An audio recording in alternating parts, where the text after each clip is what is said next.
And James joins us now live from quarantine in London. We got to ask you just right off the top, how are you feeling, James? You're all right? Yeah, feeling good. Thank you, Lindsay. This is just a precaution, no symptoms. Right, of course. All right. We just heard those strong words from the French and British prime ministers. What are they doing to make sure France and Britain don't end up in the same precarious situation as Italy? Yeah, well, Lindsay, it's actually really interesting. Britain and France, actually Britain and the rest of Europe taking a very different approach to coronavirus. Here in the UK, we have so far had 10 deaths. That's a lot fewer than Italy, but we're told the peak of the virus here in Britain won't come for another 2 months. And so we're hearing now from British officials that there are certain things that they're asking people to do. There are no foreign school trips, for instance.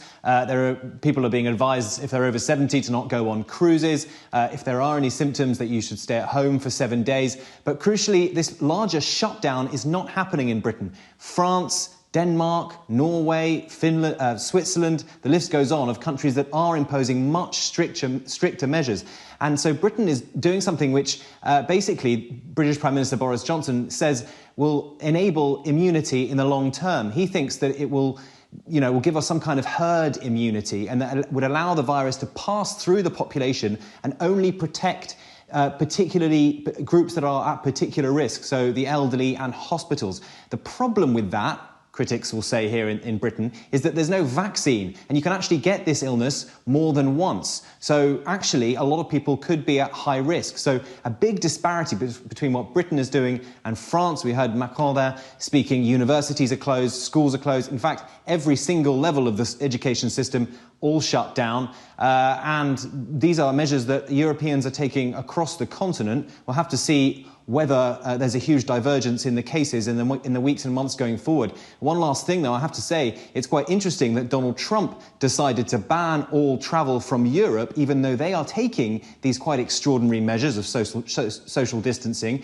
and yet Britain is not doing that. Yet Donald Trump has allowed travel from the United Kingdom. So a lot of questions here about exactly why that happened. Lindsay? And James, just making sure I heard you correctly, so you can for sure get it more than once? Yeah, well, that's the advice here in Britain, is that you can get it. There's no vaccine, so you get it again. It's a little bit like the flu. I mean, you can get vaccinated against the flu, get it and not get it one season, but you can get it again. So right. I think the point is that whether or not you can or can't, there's so much uncertainty. Sure. So why would Britain be taking this chance, Lindsay? Right. Okay, James Longman, we appreciate that. Thank you. And earlier we spoke to a doctor in Milan. He works in one of Italy's largest hospitals for infectious diseases. He describes what he's been seeing in his hospital and what the situation is on the ground there. For this kind of epidemic, we are forever unprepared.